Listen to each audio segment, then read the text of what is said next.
Hello दोस्तों, welcome to speed tyre centre. दोस्तों, आप अपने टायरों के बारे में तो हमेशा आपको एक कंसर्न रहता ही है।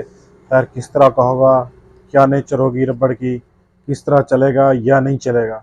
लेकिन इसमें आप अगर थोड़ी सी एफर्ट ऐड करें तो 25% तक आप इसकी लॉन्ग लास्टिंग को सिटी को बढ़ा सकते हैं। फॉर एग्जांपल ये है कि अगर आपके टायर फॉर एग्जांपल एक टायर आपका 50,000 किलोमीटर कर रहा है तो आप उसको 70,000 किलोमीटर पे ले जा सकते हैं। मतलब ये है कि आप 25% तक आप अपनी एफर्ट से, आप अपने प्रिकॉशन लेने के बाद आप जो है ना टायर को 25% तक आप उसकी लाइफ को बढ़ा सकते हैं। वो कैसे? सबसे पहले एक नंबर 1 पोजीशन पे ये आता है कि आपने अपनी गाड़ी के टायरों की रोटेशन करनी है हर 10,000 किलोमीटर के बाद। आप नोट कर लें, हर 10,000 किलोमीटर के बाद आपने अपनी गाड़ी के टायरों की रोटेशन करनी है।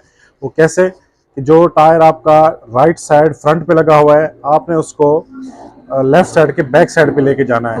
जो लेफ्ट साइड के फ्रंट पे लगा हुआ है उसको राइट साइड के बैक पे लेके जाना है। आप इस तरह आप लोगों ने हर 10,000 किलोमीटर के बाद रोटेशन करते रहना है, तो व्हील बैलेंसिंग अलाइनमेंट के ख्याल रखते हुए। तो इस तरह आप आपकी गाड़ी का जितना टायर एक टाइम पे 10,000 में फ्रंट टायर पे घिसेगा, उसके बाद दूसरा जो बैक टायर होगा वो फ्रंट साइड पे जाएगा, उतना वो घिस जाएगा। इस तरह आपका लेवल बेहतर रहेगा आपके ट्रेडवेयर्स का, ताकि उसकी टायर की गुड्डी बराबर चलती रहे, चारों टायरों की बराबर चलती रहे। दूसरे नंबर पे जो है चीज आती है जो आपके टायरों की लाइफ को बढ़ा सकती है, वो व्हील अलाइनमेंट है। दोस्तों, आपको जैसे पता है पाकिस्तान के रोड है जहाँ पे जंप खड्डे को मिल कहीं ना कहीं तो आपको गाड़ी लग ही जाती है मोस्टली।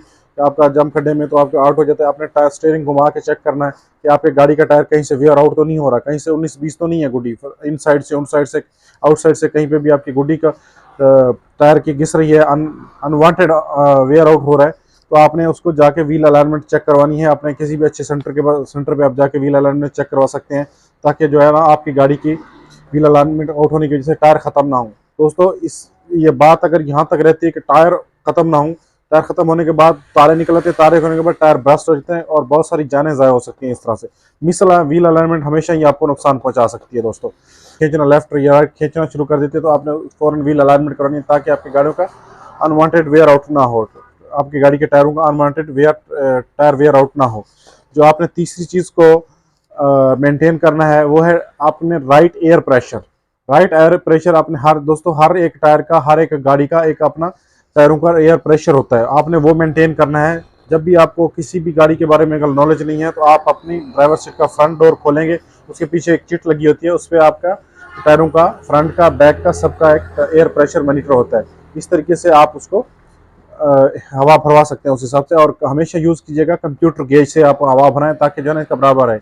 अगर फॉर एग्जांपल आपके गाड़ी के टायर के अंदर हवा कम है तो वो बहुत ज़्यादा एरिया आपका रगड़ खाएगा रोड के साथ, तो आपका टायर बहुत ही जल्दी ख़त्म हो जाएगा। मतलब ये ऐसा होगा कि आपका बहुत ज़्यादा एरिया भर जाएगा इस टायर का, जो आपके रोड के साथ रगड़ खा रहा होगा, उस वजह से आपका टायर भी बहुत जल्दी ख़त्म हो जाएगा। अगर आपने हवा ज़्यादा भर दी तो आपका टायर सेंटर से उभर जाएगा, वो भी आपका बहुत जल्दी टायर खत्म हो जाएगा। तो आपने हमेशा जो है ना एयर प्रेशर मेंटेन रखना है, ताकि अगर आपकी लोकल गाड़ी या सिटी के अंदर चल रही है तो आपने हफ्ते में 2 दफ़ा ऐसे कर लें कि आप मंडे या थर्सडे को आप 2 दिन आप जो है ना गाड़ी का टायरों का एयर प्रेशर लाजमी ही चेक करवाएं। अगर नहीं लॉन्ग रूट पे आपकी गाड़ी चल रही है तो आपने हमेशा ही चेक करवा के ही अपनी गाड़ी का एयर प्रेशर चारों टायरों का फिर आपने लॉन्ग ट्रैवल पे किसी रफ रोड पे ड्राइव कर रहे हैं। ये पॉइंट नंबर 4 है दोस्तों। अगर आप किसी रफ रोड पे ड्राइव कर रहे हैं तो आपने टेक इट ईजी लेना है। आपने सुकून से, आराम से, ध्यान से, आपने अपनी तरतीब के हिसाब से, जो आपके जंप आ रहे हैं, खड्डे आ रहे हैं, उनको अपनी तरतीब से ही गाड़ी से आराम से निकालते जाना है। इस वजह से कोई अनवांटेड आपकी गाड़ी को जंप नहीं लगेगा, किसी रोड एज पे जाके आपकी गाड़ी नहीं लगेगी, आपका टायर ब्रस्ट नहीं होगा, आपका टायर खराब नहीं होगा। दोस्तों, 5वां पॉइंट ये है कि आपने अपनी गाड़ी को ओवरलोड नहीं करना। फॉर एग्जाम्पल, जैसे कि पाकिस्तान में आपने समझ लिया कि 5 सीटर गाड़ी को आपने 8 सीटर गाड़ी बना दिया है, तो जैसे ही आप ओवरलोड करेंगे तो आपकी गाड़ी का टायर बैठ जाएगा। जैसे गाड़ी का टायर बैठेगा तो उसका ज्यादा एरिया जमीन के साथ रोड के साथ टच होगा, जमीन के साथ टच होगा, तो उस वजह से वो बहुत ज्यादा वेयर आउट होना टायर शुरू हो जाएगा। हवा कम होने की वजह से वो बहुत ज्यादा एरिया आपका रोड के साथ रगड़ करेगा, फ्रिक्शन पैदा होगी, जिसकी वजह से आपकी जो टायर का रबड़ है वो बिल्कुल जल्दी ही वॉश आउट हो जाएगा, वेयर आउट हो जाएगा। पर यह है दोस्तों, अगर आपकी गाड़ी खड़ी रहती है ज्यादा अरसे के लिए तो ये भी आपके टायरों के लिए कोई अच्छा नहीं है सीन। आप गाड़ी को रेगुलर निकालें, उसको चलाएं, क्योंकि खड़े रहने से गाड़ी के टायरों के अंदर ड्राइनेस आ जाती है, प्लस हार्डनेस आ जाती है, जिसकी वजह से आपका ना कोई रोड कॉन्टैक्ट सही रहता है, ना ही आपकी गाड़ी इजीली चल सकती है। अब इन द एंड आप जब गाड़ी को ड्राइव करते हैं या सेल्फ लगाते हैं, उसके बाद आप देखते हैं तो अपनी गाड़ी के टायर जो है ना सबसे ज्यादा ब्रस्ट होना स्टार्ट हो जाते हैं बारी बारी।